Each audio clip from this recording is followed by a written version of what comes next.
monde, j'espère que vous allez bien.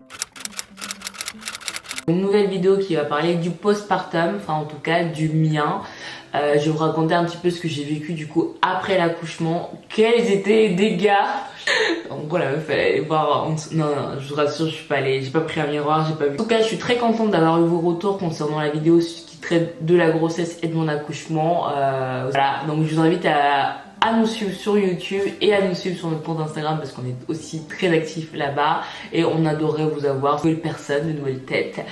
Voilà, bon, on va introduire la vidéo parce que je veux pas qu'elle soit trop longue et va pas faire 23 minutes comme l'autre parce que sinon vous allez me détester. Avant de tomber enceinte, pour moi, la grossesse et l'accouchement intériorisé comme quelque chose de douloureux. En fait, c'est un acte par lequel la femme passe qui doit être douloureux et c'est ce qu'on entend partout, etc.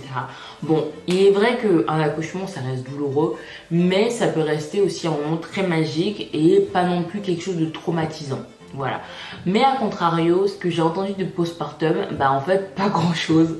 Même si je me suis très peu documentée durant ma grossesse, j'ai quand même écouté plein de podcasts.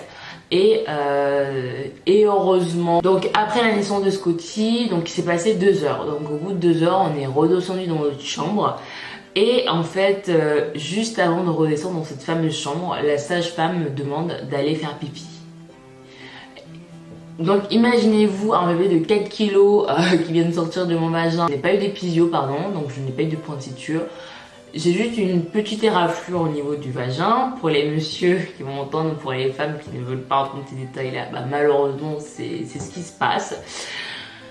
Donc je savais pas trop dans quel état tout ça c'était. Franchement ça me terrifiait, mais j'avais pas envie de voir. Donc la sage-femme me demande d'aller faire pipi.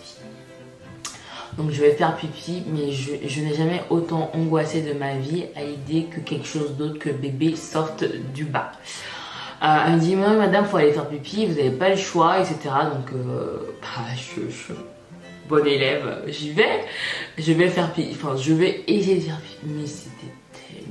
Mais c'était tellement douloureux. Ah. Je me souviens pour la sensation. En fait, ça fait comme des picots. Enfin, en fait, ça fait comme si vous avez une infection urinaire et que ça vous pique, mais vraiment fois 15 000. Et encore, comme je vous dis, j'ai pas eu d'épisio, donc j'ai pas eu vraiment de grosses blessures en bas, quoi. Je vais aux toilettes, j'ai mis 10 minutes pour faire pipi. Tellement c'était traumatisant pour moi de faire quelque chose d'autre avec cette zone-là, quoi. Bref, je réussis à faire pipi et je peux retourner en chambre, donc tout va bien, c'est checké. Parce qu'il me semble que c'est obligé que vous fassiez pipi, je ne sais pas pourquoi, mais vous êtes obligé de faire pipi. Enfin bref, donc on descend en chambre, etc. Donc Greg, c'est prévu qu'il ne reste pas dormir ce jour-là parce qu'il n'avait pas pris ses affaires. Et Greg part de la maternité au bout de, je crois, on est redescendu, il était 23 h. Greg il est rentré vers 3-4 heures du matin ou 2-3 heures, je sais plus. Et je me suis retrouvée avec Scotty, donc physiquement j'allais bien parce que en fait j'avais pas eu de péridurale, donc j'avais pas les effets secondaires de tout ça. J'étais même plutôt en forme, je trouvais ça très bizarre parce que je pouvais gambader et tout. Et je me suis occupée de ma fille toute la nuit toute seule. Donc il venait voir si elle mangeait bien, si elle se régulait bien et tout. Je me souviens de la première sage-femme qui vient et elle me dit ah ouais, il fait froid dans votre chambre et tout. Et j'avais remarqué qu'il faisait froid dans la chambre. Donc elle ausculte Scotty et là elle me dit oh là là, bah c'est pas normal, elle a 34 de température et tout. Et je suis là, je la regarde, je fais pardon. Elle me dit ben non, mais faut qu'elle se réchauffe et tout, faut qu'elle soit à 36, etc. Non mais attendez, je viens d'accoucher et vous venez de me dire que en gros ma fille n'a pas la bonne température et si elle ne se réchauffe pas, ça peut compliquer les choses. En gros, j'avais mis le radiateur à fond, enfin j'étais vraiment dans une chambre de merde quoi, le radiateur qui fonctionnait mais qui ne propulsait pas la chaleur dans toute la pièce. Donc me voilà adossée à côté du radiateur avec ma fille au-dessus du radiateur comme ça à ce qu'elle se réchauffe. Ah là là, j'ai passé une nuit mais angoissante, franchement j'ai détesté. Et à 6 h du matin, je n'ai pas fermé l'œil la nuit, donc à 6 h du matin ou 7 h je sais plus, il ramène les petits déjeuners. La sage-femme elle repasse et tout, elle prend la température de Scotty et elle me dit oh bah ça y est, elle a 36 et quelques et tout. Et elle me dit ah bah c'est bien, elle s'est régulée et tout. Dans ma tête j'étais là, elle s'est régulée. Enfin bref, première angoisse de fou. Et le deuxième jour, quand je me suis réveillée, j'avais l'impression qu'un camion m'était passé sur le corps. Mais vraiment, cette sensation-là, je l'oublierai jamais. Je n'ai jamais eu autant de courbatures de ma vie. Parce que en fait, je me suis mis en tête, je me suis dit, bon Lorraine, ça va, t'es jeune, t'es plutôt sportive, t'es bien portant et tout. Tu peux peut-être bien vivre tout ça. Mais en fait, non, peu importe ton âge, etc. Je pense que les courbatures, c'est quelque chose qui est semblable à toutes les femmes. Je me souviens que Greg, le deuxième jour, il était là. En fait, il m'a pris dans ses bras pour me faire un câlin. Et je me souviens que je ne voulais même pas qu'il me fasse un câlin, tellement j'avais le corps douloureux. J'avais l'impression d'avoir des hématomes partout, alors que j'avais juste accouché du bas. En fait, je comprenais pas cette douleur là. Mais en fait, c'est que le corps a eu tellement d'émotions. Tu te rends pas compte le soir même quand tu as accouché, parce que t'es boosté par les hormones et par tout ce qui se passe, etc. Et l'euphorie, etc. Du coup, ce soir-là, c'était la fameuse nuit de la Java. Mais mon Dieu. Donc la petite n'a pas dormi de la nuit. J'étais debout. Je l'ai bercée de 23h à 6h du matin. Je n'ai pas fermé l'œil de la nuit. Elle ne voulait que manger. Vous verrez les futures femmes enceintes. Pour faire pipi après l'accouchement, je vous conseille d'avoir une pipette ou une espèce de vaporisateur en fait que vous aspergez en même temps au niveau du vagin quand vous faites pipi, parce que ça soulage. Petite pause au milieu de cette vidéo pour vous parler de la marque Ginetta. Ce n'est pas du tout sponsorisé, mais c'est une marque que j'ai découverte à la fin de ma grossesse et elle a fait une campagne Ulule dans le but d'être financée. La marque propose les indispensables pour récupérer après l'accouchement et notamment quelques accessoires pour mieux vivre le postpartum. Justement, la marque vend un flacon vaporisateur qui va vous permettre du coup d'asperger la zone concernée après l'accouchement. Possible de faire pipi. Je vous le dis, impossible. Cherchez même pas à faire sans, parce que c'est pas possible. Ça, c'est ce qu'on ne dit pas dans la valise de maternité. Donc la nuit de la Java passe, j'ai passé une nuit de merde. En fait, tout le temps où j'étais à la maternité, j'ai quasiment pas dormi, parce que moi j'ai trouvé la maternité très anxiogène, entre tous les bébés qui pleuraient, toutes les femmes pleuraient, parce qu'en fait on était très seuls en fait, et moi j'avais qu'une envie, c'était de sortir. Donc tous les jours je leur demandais, mais quand est-ce que je sors, quand est-ce que je sors. Et c'était là, oui madame, ça fait que 2 jours que vous êtes là, ça fait même pas 48 heures, donc il faut attendre un petit peu. J'ai pas passé un séjour dramatique, parce que les sages-femmes elles étaient adorables avec moi, etc. J'ai pas eu de remarques bizarres par rapport au fait que j'étais jeune maman ou quoi que ce soit. Mais c'est vraiment l'atmosphère. Du coup on rentre à la maison, on fait d'air frais, ok la petite elle dormait pas, ok il faisait pas ses nuits, ok j'avais mal partout, mais Dieu sait que ça me faisait du bien d'être chez moi. Heureusement ma mère est arrivée le lundi.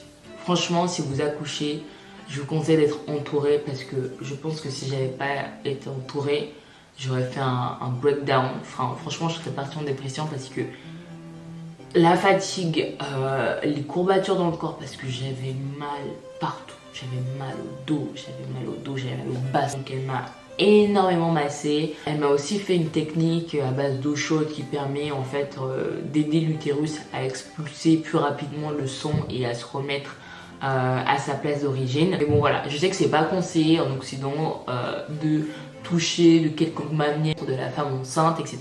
Mais c'est des pratiques qu'on fait en Afrique. Ça fait du bien au corps. Moi, je suis de la maternité dimanche, ma mère est venue mardi. Je me suis pesée le week-end qui a suivi son départ et j'avais déjà perdu 12 kilos, donc c'était énorme. Après, je peux comprendre que d'autres ne veuillent pas le faire et je ne pense pas qu'un médecin ou même une sage-femme va le recommander, mais bon, ça reste des traditions. C'est quelque chose qui doit faire par quelqu'un qui le maîtrise. Par contre, c'est quelque chose qui s'apprend de génération en génération. La grand-mère qui apprend à la mère qui apprend à la fille qui apprend à sa fille. Enfin vraiment, concernant la chute d'hormones et les baby blues et les dépressions postpartum, alors je ne sais pas si j'ai fait une dépression ou une baby blues, etc. Mais c'est vrai qu'après l'accouchement, je me suis sentie très seule quand j'étais à la maternité. C'est pour ça que je ne voulais pas rester là-bas. J'ai l'impression d'être seule avec mes angoisses, etc. Et surtout que j'avais pas mes repères. Et ensuite, je pense que le fait d'avoir eu ma mère et la mère de Greg, ça a un petit peu limité la casse. Mais oui, c'est vrai qu'on se sent vraiment dans un état second quand même. On est perturbant, on a l'impression de faire les choses un peu machinalement au départ. Moi, je sais que je n'arrivais pas à qualifier ce que je ressentais pour ma fille. Je sais que je venais de vivre un truc incroyable, etc. Mais je n'arrivais pas à mettre de mots dessus. J'arrivais pas à savoir si je l'aimais. Je savais pas si je ressentais de l'amour pour elle. En fait, je savais que j'étais une mère, que automatiquement j'allais l'aimer. Mais j'avais vraiment du mal à mettre un mot dessus. Et je me souviens que c'était un mois après mon accouchement. Je regarde Greg, je regarde Scotty. Et là, je me dis, Greg, je crois que je l'aime. Et il me dit quoi? Je dis, je crois que j'aime Scotty, je l'aime. Ça y est. Il me dit, mais depuis tu l'avais pas ressenti. Je fais, en fait, si. Mais là, c'est une évidence. Je sais que je l'aime. Il y a aussi une phase de déconstruction aussi qui m'est arrivée. Je voulais le souligner. C'est que vraiment, pendant les premières semaines avec Scotty, je me suis dit, mais en fait, j'aurais le temps de jamais rien faire. Ne serait-ce que prendre sa douche, c'était compliqué. Ne serait-ce que pour manger, c'était compliqué. Mais en fait, c'est normal. Et je regrettais un petit peu ma vie d'avant. Franchement, je dois vous l'avouer. C'est très dur. Je me suis dit, mais en fait, j'avais tellement de temps pour moi. J'avais tellement de temps pour faire plein de choses. Souffler. Déjà, faut accepter la situation. Il faut se dire que oui, pour l'instant, vous ne savez pas comment faire pour prendre votre douche à l'heure que vous voulez. Pour l'instant, vous ne savez pas que vous pouvez manger, à quelle heure vous allez manger.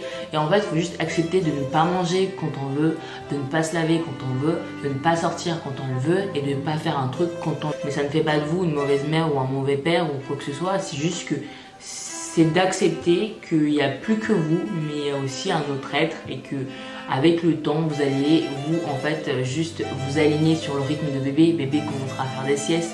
Donc, ma fille, au bout d'un mois, elle commence à faire des micro-siestes, donc c'est des siestes de 15 minutes. Mais c'est dans ces moments-là, il faut aller se laver. Je clôturerai la vidéo comme ça. En tout cas, je vous souhaite une belle journée ou une bonne soirée quand vous regardez cette vidéo. Et n'hésitez pas à me dire en commentaire ce que vous avez pensé de la vidéo. En tout cas, je vous fais de gros bisous et n'oubliez pas de nous suivre sur YouTube et sur Instagram.